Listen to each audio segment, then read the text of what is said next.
80-ci illərin ortalarında Vəfa Fətullayeva gözlənilmədən sağalmaz bir xəstəliyə, qan xərçəngi düçar olur. Deyilənlərə görə onun bu xəstəliyə tutulmasına səbəb keçirdiyi bərk qorxu və stress olub. Anası Hökümə Qurbanova hökmdə olmalı yanaşı həm də çox qızılpərəst idi. Hansı ölkəyə gedirdisə, evdəki bütün qızıllarını sandıqçasına yığıb özü ilə aparırdı. Moskvaya növbəti səfərlərinin birində də belə edir, amma bu səfər sarsıdıcı bir hadisə ilə yadda qalır. Hökümə Qurbanova Vəfa ilə Univermağda gəzərkən qızıl dolu kisəni orada unudurlar. Bu hadisədən çox təsirlənirlər. Bəlkə də elə bu hadisə Vəfanın xəstəliyinin başlanğıcı olur. Çox keçmir ki, xəstəlik özünü göstərməyə başlayır. Səhhəti zəifləyir. 1987-ci ilin may ayında Vəfa və anası eyni xəstəxanada, amma ayrı-ayrı palatalarda yatırlar.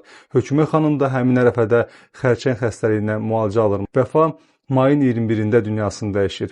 Qızının vaxtsız ölümündən sarsılan Hökümə Qurbanovanın səsi bütün xəstəxananı lərzəyə gətirir. Vəfanın atası Nüsrət Fətullayev yeganə övladının itkisinə dözməyib 2 aydan sonra rəhmətə gedir. Cəmi 1 il sonra 1988-ci ildə isə anası Hökümə Qurbanova dünyasını dəyişir.